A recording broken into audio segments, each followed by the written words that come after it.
नमस्कार दोस्तों, स्वागत है आपका YouTube चैनल भगवान लोक में। अगर आप भगवान के बीच विश्वास रखते हैं तो चैनल सब्सक्राइब कर लो और वीडियो लाइक कर दो। प्रिय मित्रों नमस्कार, ओम नमः शिवाय, हर हर महादेव, राधे राधे। आप सभी लोगों का स्वागत है। दोस्तों, आज की कहानी बहुत ज्यादा ज्ञानवर्धक और अचानक धन प्राप्ति का मूल मंत्र है।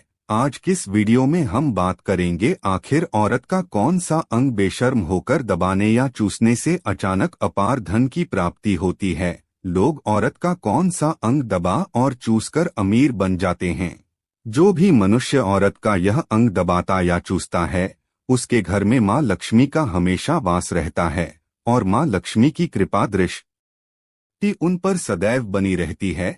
तो दोस्तों, आज की इस वीडियो में हम बताएंगे कि औरत का वह कौन सा अंग है जिसे हर पुरुष को दबाना या चूसना चाहिए। लेकिन इससे अपनी पूरी सच्ची श्रद्धा से कमेंट बॉक्स में हर हर महादेव, ओम नमः शिवाय जरूर लिखें। साथ ही चैनल को सब्सक्राइब अवश्य कर दें। हे लक्ष्मी माँ, जो भी इस चैनल को सब्सक्राइब करें और इस वीडियो को लाइक करें, उसके घर में कभी भी धन की कमी ना रहे, उसका पूरा परिवार हमेशा हंसता मुस्कुराता कुशल मंगल रहे। दोस्तों, एक बार की बात है, एक गांव में शिव नाम का आदमी रहता था। दोस्तों, शिव अपनी पत्नी से बहुत ज्यादा परेशान था क्योंकि उसकी पत्नी हमेशा बात बात पर उसे ताने मारा करती थी। तुम्हारे पास है ही क्या, घर में खाने के लिए तक नहीं रहता है। मित्रों, उसके घर में बिल्कुल कंगाली छा गई थी। एक भी रुपया नहीं था और उसके घर में खाने के लिए एक भी दाना नहीं था। मित्रों, एक तो घर में खाना नहीं, ऊपर से पत्नी के क्लेश से वह आदमी बिल्कुल परेशान हो गया था। उसे समझ नहीं आ रहा था कि मैं क्या करूं। मित्रों, एक दिन की बात है, शिव अपने घर से बाहर एक सुनसान रास्ते में निकल गया। वह सुनसान रास्ते में चल ही रहा था, तभी उसको अचानक एक संत तपस्या करते हुए मिले। वह उनके पास जाकर बैठ गया। जब संत जी अपना तप खत्म किए तो शिव संत जी के सामने रोने लगता है। संत जी पूछते हैं, पुत्र तुम्हें क्या दिक्कत है, तुम क्यों रो रहे हो, आखिर तुम्हें दिक्कत क्या है। तब शिव संत जी को बताता है कि महाराज, मेरी एक पत्नी है जो कि मुझे रोजाना ताने मारती है। मैं गरीब हूँ तो मैं क्या करूँ, कितना भी कुछ करता हूँ लेकिन धन कमा ही नहीं पाता हूँ। अभी तक छोटा सा धंधा था, वह भी पत्नी के क्लेश की वजह से चौपट हो गया है। वह दिन रात मुझसे झगड़ा करती है। अब तो मैं दाने दाने के लिए परेशान हो गया हूँ। हमारे घर में खाने के लिए कुछ भी नहीं है, इसके अलावा पहनने के लिए वस्त्र भी नहीं है। लेकिन मैं अपनी पत्नी को समझाता हूँ कि वह मुझे ताने ना मारे, मुझसे झगड़ा ना करें, लेकिन वह बिल्कुल भी नहीं मानती। संत जी, इसी वजह से मैं बहुत ज्यादा परेशान हूँ, इसी वजह से मैं घर छोड़कर यहाँ आया हूँ। वह संत जी कहते हैं, रो मत बेटा, मैं तुम्हें यह काम बताने जा रहा हूँ। तुम्हें औरत का सिर्फ यह अंग बेशर्म होकर कर दबा या चूस लेना है, अचानक तुम्हारे घर में धन प्राप्ति हो जाएगी, तुम देखते ही देखते अमीर बन जाओगे। संत जी कहते हैं, जो भी पुरुष औरतों का यह अंग दबाता या चूसता है उसके घर में कभी भी धन की कमी नहीं रहती है और ना ही उसके घर में लड़ाई होती है, पर जो भी बिजनेस करता है उसमें हमेशा तरक्की होती है। संत जी ने कहा, अब मैं तुमको औरत का वह अंग बताने जा रहा हूँ, इसे ध्यान से सुनना और अपने जीवन में इसे जरूर करना।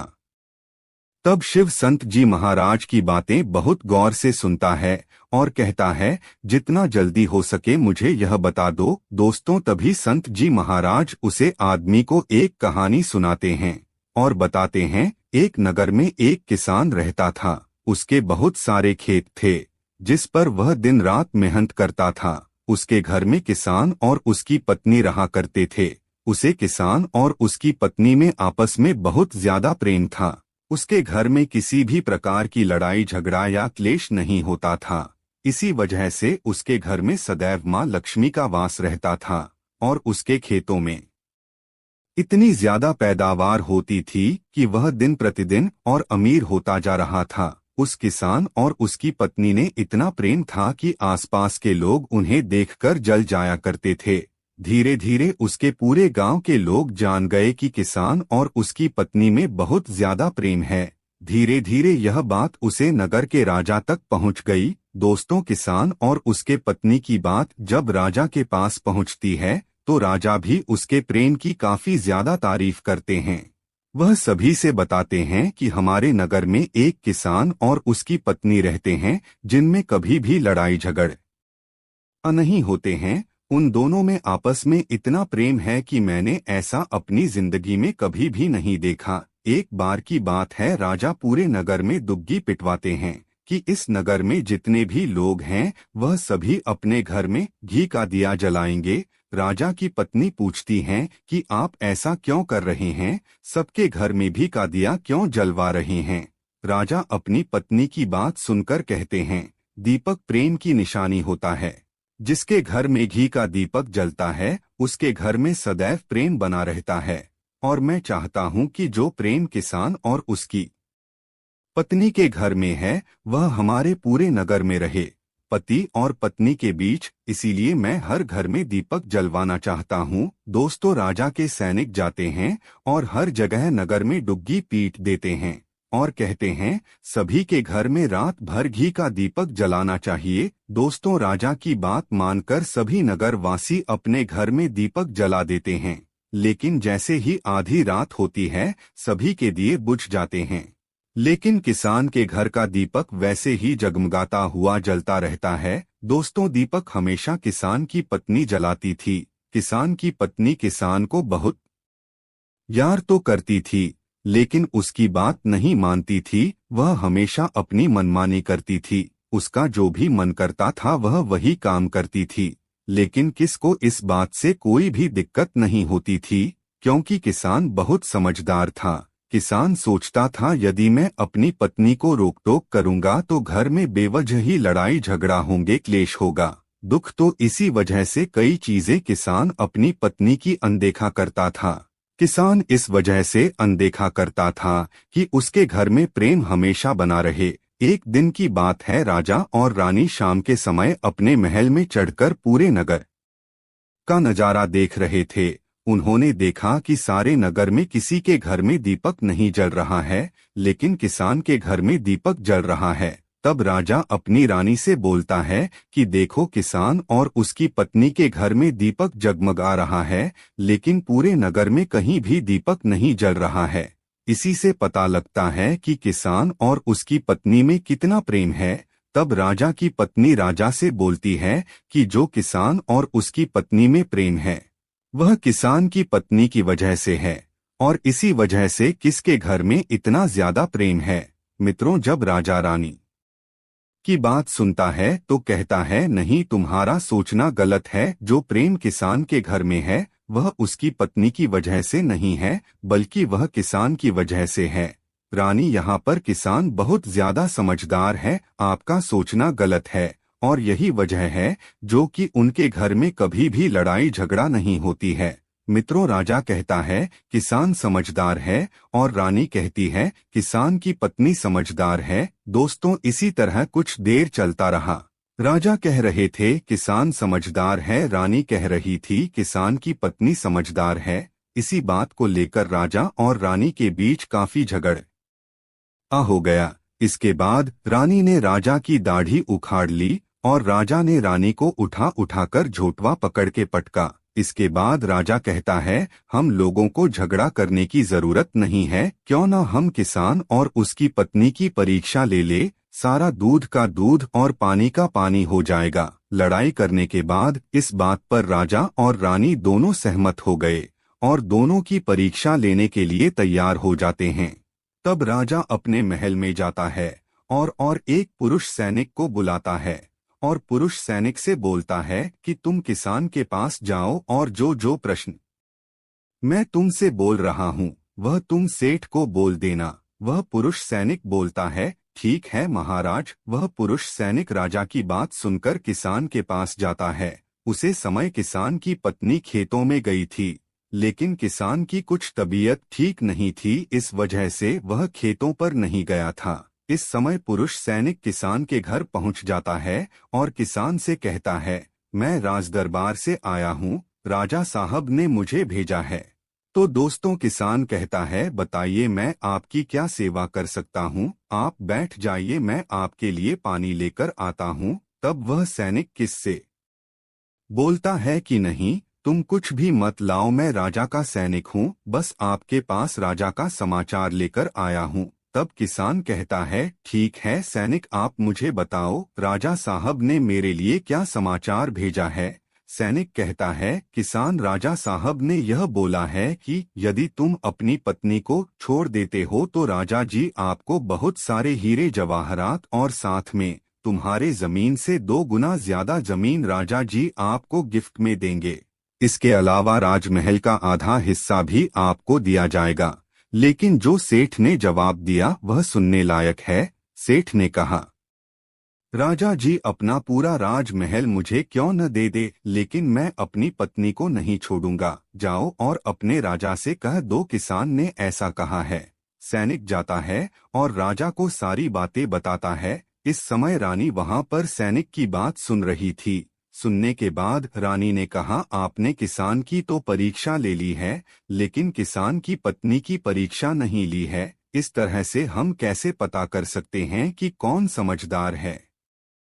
इसके बाद रानी ने कहा, अब मैं भी किसान की पत्नी की परीक्षा लेना चाहती हूँ। जब दोनों की परीक्षा हो जाएगी तभी पता चलेगा कि कौन समझदार है। फिर रानी ने भी एक सैनिक बुलाया और कहा कि मेरी बात किसान की पत्नी को बोलना, और याद रखना यह बात तभी बताना जब किसान वहां पर ना हो। सैनिक ने पूछा कि रानी क्या बात बतानी है, वह तो बताओ। तो रानी ने सैनिक को सारी बात बता दी। सैनिक किसान के घर जाता है और उसके घर में आवाज लगता है। तो उसके घर से किसान की पत्नी निकल कर आती है।